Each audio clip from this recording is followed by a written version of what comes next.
In this video, we're going to cover requesting records entirely online from any healthcare provider in the United States using HXE.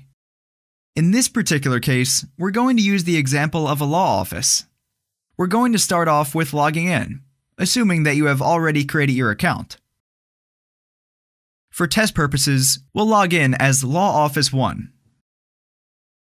Once we log in, we'll have our main navigation bar on the left as we've explained in previous videos. The first thing that we're going to do is create a request. Click on that and then click New Request. This is the main request window. On the top left, we have the From group. This is going to default to the main group you're associated with. Groups represent different departments in your organization. If you're a large law office, you may have multiple groups. For example, paralegals might represent their own group, or these groups could be divided into workers' comp or personal injury. Users can specify which of the groups they belong to that the request should be routed back to. This directs the records back to the right place while allowing your law office to have a single user that can request records for all the different groups. For this particular law office, we only have the default group, so we'll click that for the From group. In the search box, it will do a full text search of any organization name. So if I look for Test Hospital, I type in hospital. It will pull up any hospital within a 50-mile radius. If I need to search beyond that, I need to change this to a greater radius. Right now, this box is highlighted red, meaning that a requester isn't selected and you can't submit the request yet. We'll go over adding a new entry, which is to build your own personal Rolodex. Anyone in your group will be able to see entries that you've created, but it will only be for members of your organization to see. In this particular case, we're going to create a new clinic, and we'll call it Acme Medical Clinic of LA. When I type that in, it won't find any recipient like that. So I can add a new recipient, and then it automatically populates the name field for me. Usually for the department name, if you know you're sending it to medical records, type that for the department name. Then below that, I have my delivery options for how I want to get the request to the facility. For manually added recipients, it will not initially send the request electronically. It will either route it by fax, mail, or email. If you choose mail, you'll be responsible for printing the PDF request letter and then mailing it out. If you choose email, it will do a secure email, and it will require them to create an account to view your request documents. For fax, if they have never been faxed before by the system, and they don't have an account, it will route over our eFax. If the healthcare provider has registered their fax number and assigned it to a group, then it will be routed electronically even though you only know and choose their fax number.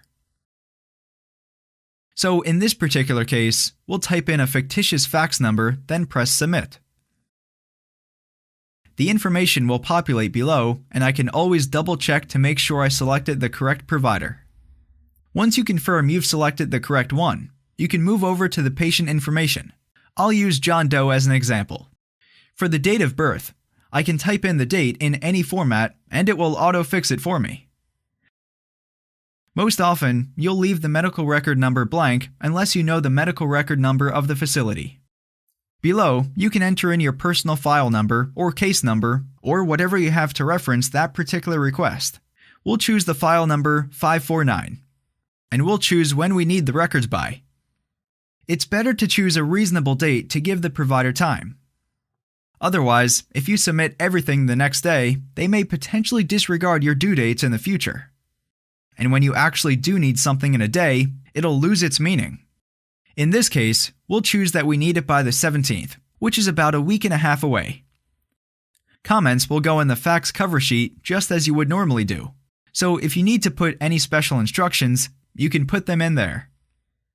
Below this, you need to attach our supporting documentation, the HIPAA form for personal patient requests. If you click on this, your username will populate the space and you won't be able to submit an online HIPAA authorization for your clients. It's only for requesting your own personal records. Most often, you're going to be using the Upload a PDF attachment. Attach your normal request documentation, including your cover letter and the HIPAA authorization. Once you're ready, navigate to your PDF file. You can Control-click on multiple files. After that, press Submit and the server will scan for viruses, which will take up to 30 seconds. A successful confirmation will be displayed. In this case, it didn't end up going over fax, and instead was routed over email because this particular fax was already assigned to an organization and registered. One of the great things about the platform is that even if you only know the recipient by their fax number, or that department by their fax number, you can continue to request that way and the system will automatically route it through there. If you have a new recipient that you're sending over by fax, and they eventually do sign on to the platform, then your future requests will be routed over electronic delivery, which will then begin eliminating the chance of requests being lost or misplaced. Now we can go into My Activities. Under Submitted Requests, it will show us that we submitted this particular request to Acme Medical Clinic of LA. User recipient means that I created this recipient myself. Our information is right here. So John Doe, John Law Office, and the current status is New Request, and download is pending. As the facility goes to view the request, the status will update to Viewed. If they go to work on it, then you'll be able to see that someone's working on it and who's working on it. All of this will show up under History. If your request has been going on for a while, you can send them a message nudging them by saying, "Hey, what's going on with my request?" Lastly, if you end up getting the records outside of the platform, to keep your submitted requests clean, go in and cancel requests that didn't end up getting fulfilled through the platform, or you no longer need for one reason or another. That's the basics of submitting requests to facilities. Hopefully you found that helpful and you can begin submitting your own requests to healthcare providers across the country.